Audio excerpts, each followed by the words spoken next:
গাজলে বিজেপির বিজয় মিছিল, আবির খেলায় উচ্ছ্বাস কর্মী সমর্থকদের।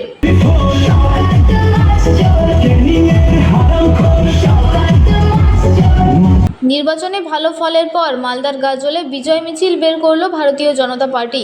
শুক্রবার বিকেলে গাজল টু গ্রাম পঞ্চায়েত এলাকায় বিজেপি কর্মী সমর্থকদের উচ্ছ্বাস ছিল চোখে পড়ার মতো। আবির খেলা, গান বাজনা এবং মিষ্টি মুখের মধ্যে দিয়ে পালিত হয় বিজয় উল্লাস। শুক্রবার বিকেলে গাজল টু গ্রাম পঞ্চায়েতের মুর্শিদাপুর থেকে বিজেপির বিজয় মিছিল শুরু হয়। মিছিল ঘিরে এলাকা জুড়ে উৎসবের আবহ তৈরি হয়। হাতে দলীয় পতাকা নিয়ে রাস্তায় নামেন বিজেপি কর্মী সমর্থকরা। আবির খেলায় মেতে ওঠেন কর্মীরা। পাশাপাশি চলে গান বাজনা এবং একে অপরকে মিষ্টি খাইয়ে শুভেচ্ছা বিনিময়। বিজয় উল্লাসে সামিল হন এলাকার বহু বাসিন্দাও। বিজেপি নেতৃত্বের দাবি, গত কয়েক বছরে রাজ্যের শাসক দলের বিরুদ্ধে সাধারণ মানুষের মধ্যেও ক্ষোভ তৈরি হয়েছিল।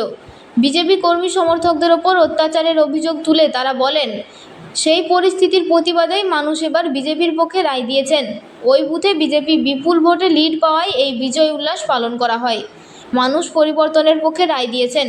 দীর্ঘদিনের অত্যাচার ও বঞ্চনার বিরুদ্ধে সাধারণ মানুষ বিজেপিকে সমর্থন করেছেন। তাই আমরা আজ এই বিজয় উৎসব পালন করছি।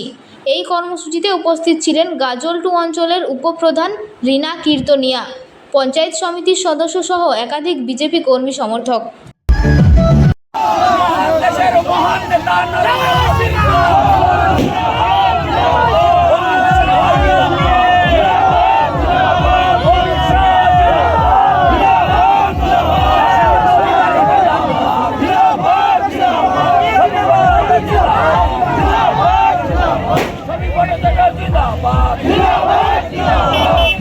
মহান দেশের মহান নেতা নরেন্দ্র মোদী জিন্দাবাদ,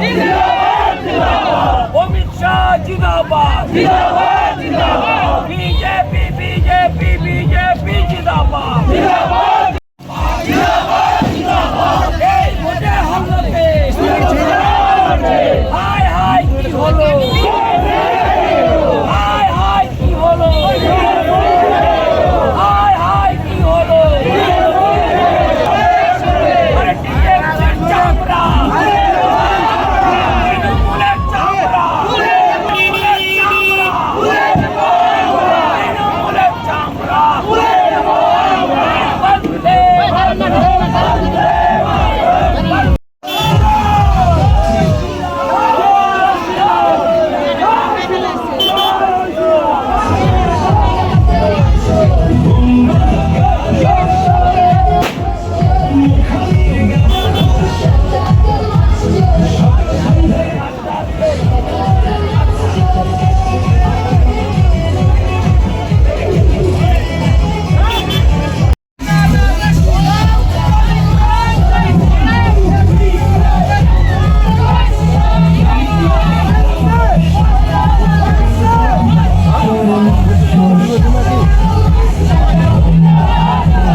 নারী সুরক্ষা যেগুলোর বার্তা দিয়েছি, অন্নপূর্ণার ভান্ডার আছে, 3000 করে মহিলাদের দিকে, এগুলো আরও অনেক কিছু আছে, এগুলো আমরা বার্তা দিয়েছি।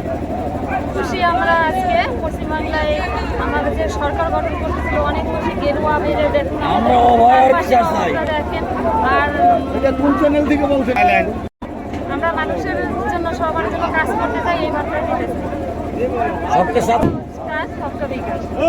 আপনার নাম? আমার নাম রীনা কীর্তনিয়া, গাজল টু গ্রাম পঞ্চায়েত সমিতি মেম্বার। আমরা এই বিজয় মিছিলটা বেলা 1টা থেকে শুরু করতেছি, 1টা থেকে 4:30 পর্যন্ত। তো আপনারা দেখতেই পাচ্ছেন জনগণের হাসি, জনগণের খুশি, জনগণের উৎসাহ দেখে বুঝতেই পারছেন জনগণ কতটা খুশি আছে, কতটা উল্লাস এই বিজয় মিছিলটা মেতে পড়েছে। তো আমরা চাইবো এরকম যদি সারা জীবন থাকি, সারা জীবন থাকতে পারি। বলবেন কলকাতা, ওইখানে আমারও ডাক ছিল, বাট আমি যেতে পারলাম না। অনেক সমস্যা হচ্ছে, আমার হাজব্যান্ডের হাতে একটু চোট পেয়েছে, এর জন্য। তো আমি এটাই বলবো, এই 12 বছর যে আমরা কষ্ট করেছি, চোরের দিকে চোর, ময়লা চোর, মানুষ চোর, ভোট চোর, সব কিছু চোর, এমন কিছু নয় যে ওনারা চুরি করেনি। সেই জায়গা থেকে আমরা এই যে মুক্তি পেয়েছি। আমরা চাইবো সবাই আমরা ভালোভাবে করে চোর চামারি হাঁটাও, দেশ বাঁচাও, সবকা সাথ সবকা বিকাশ। রাজওয়ালের পঞ্চায়েত সমিতির মেম্বার হিসেবে আমি এই বার্তা দেবো, আমার উপরে অনেক আছে, অনেক বড় বড় নেতা আছে, তারা যা সিদ্ধান্ত নেবে আমাদের সিদ্ধান্ত মানে পার্টির সিদ্ধান্ত, চূড়ান্ত সিদ্ধান্ত। পার্টি যে সিদ্ধান্ত নেবে আমি সেই সিদ্ধান্ত। আপনার নাম? আপনার নাম? আমার নাম সঙ্গীতা বিরাট বিশ্বাস, রাজনপুর পঞ্চায়েত সমিতির মেম্বার।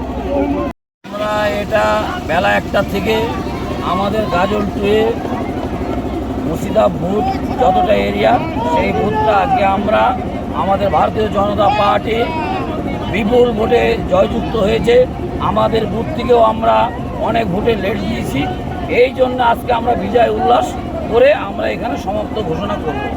কি বার্তা দেবেন? আমরা বার্তা দিতে চাই, পাল্টানো দরকার, চাই বিজেপি সরকার। 15 বছর যেভাবে মমতা ব্যানার্জির দৌরত্বে আমরা যেভাবে অত্যাচারিত হয়েছে, আমাদের যেভাবে হিন্দু ভাই বোনেরা যেভাবে অত্যাচারিত হয়েছে, তার প্রতিবাদে আমরা সব হিন্দুরা একসঙ্গে গর্জে উঠেছি। আমরা আগামীতে নরেন্দ্র মোদী সরকার করে দেখালাম। এই জন্য আজকে আমরা উল্লাস করলাম। আগামীতে আমরা কেউ যদি আমাদের হিন্দু সনাতনী ধর্মের উপরে কেউ যদি কোনো প্রবঞ্চনা চালানোর চেষ্টা করে, তার বিরুদ্ধে আমরা সনাতনী ধর্ম আমরা গর্জে উঠব। আপনার নাম? আমার নাম সিদ্ধান্ত রায়, মশালদিঘি বুথ। আমি মুর্শিদাবাদ বুথের কর্মী।